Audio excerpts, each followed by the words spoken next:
From 1889 to 1900, China underwent a widespread and violent uprising.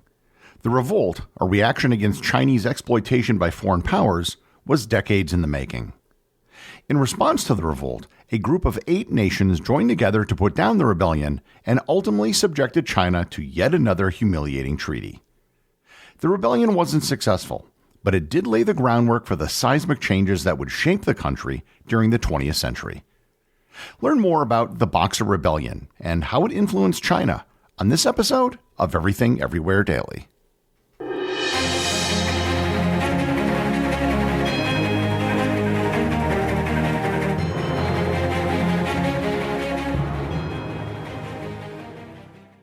This episode is sponsored by NerdWallet.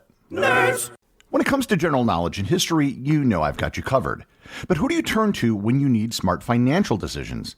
If your answer is NerdWallet, then you're absolutely right. And if it's not, let me change your mind. The nerds at NerdWallet have spent thousands of hours researching and reviewing over 1,300 financial products. And they have the tools you need to make smarter financial decisions. Looking for a credit card? Go beyond the basic comparisons, filter for features that matter to you, and read in-depth reviews.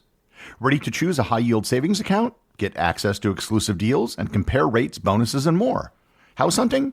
View today's top mortgage rates for your home sweet home. Make the nerds your go-to resource for smart financial decisions. Head to nerdwallet.com/learn more. NerdWallet. Finance smarter. Disclosure: NerdWallet Compare Incorporated, NMLS 1617539. This episode is sponsored by ButcherBox.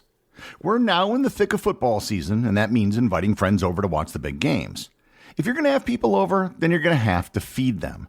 And no matter what your game day food selection is, ButcherBox can help you out.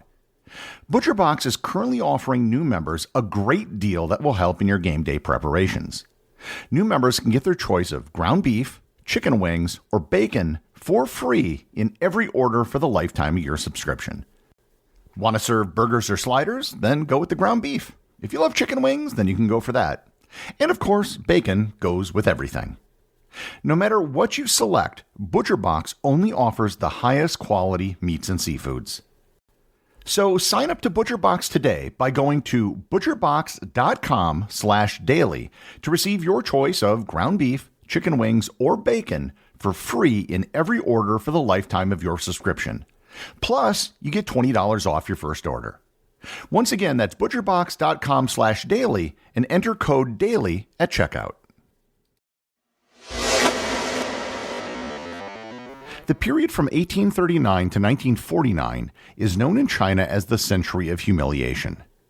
It began in 1839 with the First Opium War, which I covered in a previous episode. The British, trying to sell opium to the Chinese to balance their trade deficit, intervened militarily when China tried to ban the sale of opium and forced the Qing dynasty to sign the first of what would be many unequal treaties. In 1856, Britain, this time joined by France, fought the Second Opium War, which once again resulted in another unequal treaty in which European powers forced their terms upon the Qing dynasty. While that was taking place, from 1850 to 1864, a massive civil war took place in China known as the Taiping Rebellion, which resulted in the deaths of approximately 10 million people. The Taiping Rebellion will be the subject of a future episode. As a result of these unequal treaties, China became subject to Christian missionaries, Western traders, and a host of foreign ideas and cultural practices. And it wasn't just Europeans that were taking advantage of China. The First Sino-Japanese War, which took place in 1894 and 1895, resulted in a Chinese defeat and a similar lopsided agreement with Japan. The United States also had its finger in the China pie and managed to get its own trade concessions. So it should come as no surprise that many Chinese found this deeply humiliating. This resulted in a rise of nationalism and anti-foreign and anti-Christian sentiment. And that wasn't all. Northern China had suffered from droughts, floods, and famines in the 1890s. These natural disasters, combined with foreign economic exploitation, caused widespread suffering.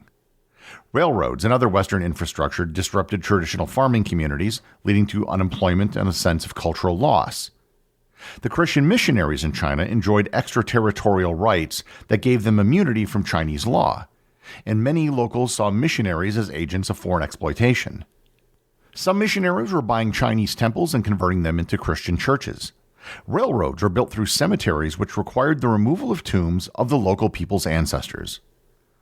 While this had several manifestations, what is relevant for this episode and this period of Chinese history was the creation of a group known as the Society of Righteous and Harmonious Fists. The name reflected their goal of defending China's honor and traditional way of life. The society wasn't just a political organization. It originated amongst martial artists and peasants in rural Shandong province, regions deeply affected by poverty, natural disasters, and social dislocation. The society practiced martial arts, spiritual rituals, and folk beliefs that included the idea of gaining supernatural powers, such as invulnerability to bullets, through discipline and religious devotion. Spoiler alert, their martial arts could not stop bullets. The martial arts that they practiced looked like shadow boxing to foreigners, and so they called these people boxers. At the time, the term martial arts didn't exist, so boxing was really the only word they had to describe their practice.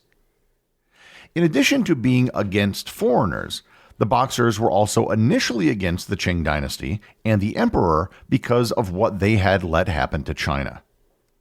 Local officials, fearing growing unrest, often turned a blind eye to the boxers' activities, hoping that the movement could relieve pressure on the government by channeling public anger towards foreigners.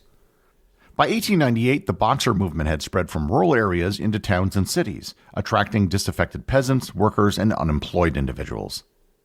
In 1899, the boxer movement kept growing and started to turn violent. Boxers began attacking everything that represented Western influence in China. They attacked railways and telegraph stations. At least initially, the boxers lumped the Qing dynasty with all of the other foreigners that they were fighting against. The Qing dynasty was not ethnically Han Chinese. They were Manchurian. Despite the fact that the Qing had been in power for several centuries, many Chinese considered them to be outsiders.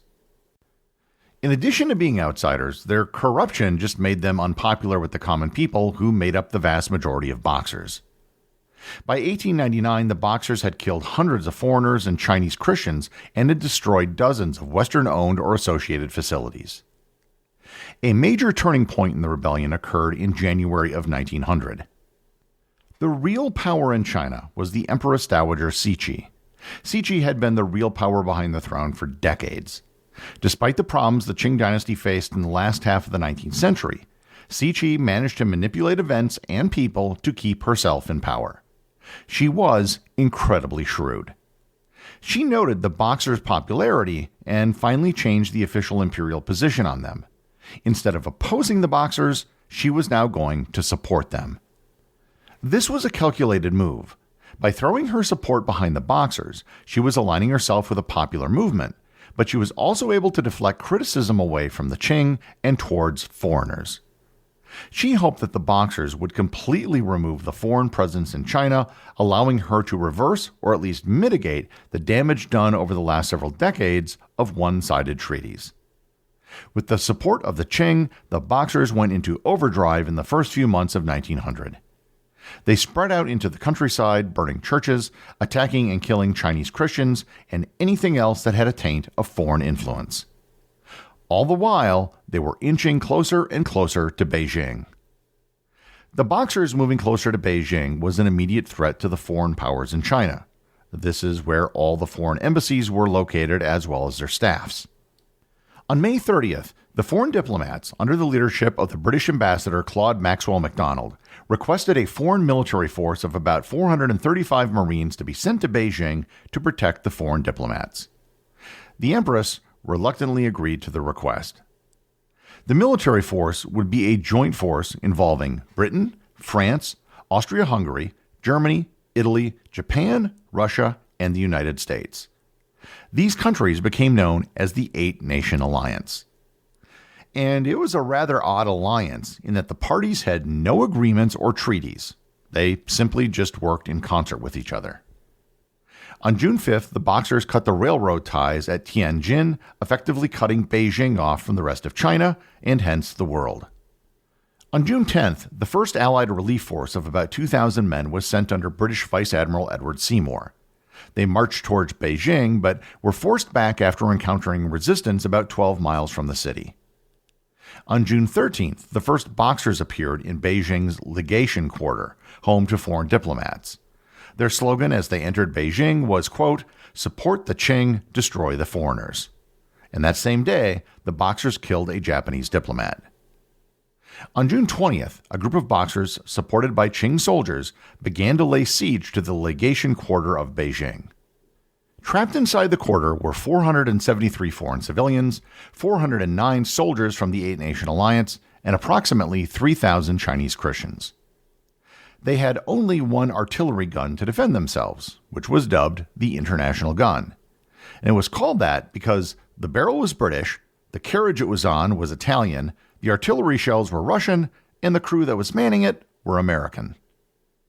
On June 21st, the Empress and the Emperor issued a declaration of support for the Boxers, which was a de facto declaration of war against the foreign powers. The foreigners dug in and attempted to wait out the siege as they knew a relief force comprised of soldiers of all 8 countries was on the way to rescue them. Already in April, foreign navies had begun collecting along the coast of China. British Lieutenant General Alfred Gaseley headed the main relief force. He led a force of close to 55,000 soldiers from all 8 nations, but mostly consisting of Japanese. The relief force arrived in Beijing on August 14th and broke the siege. The next day, the Empress Dowager Cixi and the Guangxu Emperor fled the city dressed as peasants. While all of this was going on, Russia also used the Boxer Rebellion as a pretext for occupying northern Manchuria. They sent over 100,000 troops into the region and crushed the Boxer forces that were there. Peasant Boxers with little in the way of weapons and a martial art that couldn't actually stop bullets were no match for the combined armies of the Eight-Nation Alliance. In total, the Boxer Rebellion is estimated to have taken the lives of approximately 100,000 people, the largest number of which were Chinese Christians, both Catholic, Protestant, and Orthodox. Ultimately, the gamble made by the Empress Dowager did not pay off.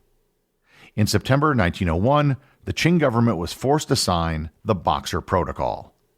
And the full title of this treaty is the Austria-Hungary, Belgium, France, Germany, Great Britain, Italy, Japan, Netherlands, Russia, Spain, United States, and China Final Protocol for the Settlement of the Disturbances of 1900. Despite all of its efforts to break free of lopsided treaties with foreign powers, China became a victim of yet another one.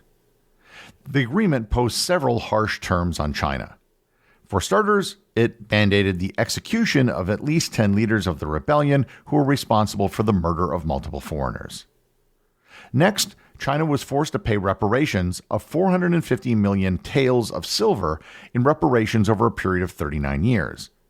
At the 1901 exchange rate, this was approximately $330 million. Today, it would be worth about $19.6 billion. On top of that, the Chinese had to pay a 4% interest rate. By the end of 1940, the total amount they paid, including interest, was the equivalent of 41 billion modern dollars. It should be noted that years later, most of the countries actually put aside the reparations money to be invested back in China, usually for education. Payments to Germany and Austria were both suspended and canceled after World War I. Additional penalties of the treaty included that the Chinese government would ban, with the penalty of execution, any secret society that was anti-foreigner. The Chinese emperor had to issue personal apologies to both Japan and Germany, who had diplomats who died in the uprising. Foreign nations were allowed to station troops in China in various cities around the country. And China was forbidden to import or manufacture any arms or ammunition for a period of 2 years. Ultimately, the Boxer Rebellion ended up making things worse regarding foreign meddling in China. Despite the support given to the Boxers by the Qing government, it eventually hurt them because it made them look weak in the aftermath of the rebellion, signing yet another lopsided treaty. The end result of the weakening of the dynasty was the collapse of the entire imperial system in 1911. Both the Republic of China and the People's Republic of China have looked upon the history of the Boxers favorably, as it was a major step towards the revolution of 1911. While the Boxer Rebellion ultimately failed, it was an important milestone in China ultimately reclaiming its own fate in the 20th century. The executive producer of Everything Everywhere Daily is Charles Daniel. The associate producers are Benji Long and Cameron Kieffer. I want to give a big shout out to everyone who supports the show over on Patreon, including the show's producers. Your support helps me put out a show every single day. And also, Patreon is currently the only place where Everything Everywhere Daily merchandise is available to the top tier of supporters. If you'd like to talk to other listeners of the show and members of the Completionist Club, you can join the Everything Everywhere Daily Facebook group or Discord server. Links to everything are in the show notes.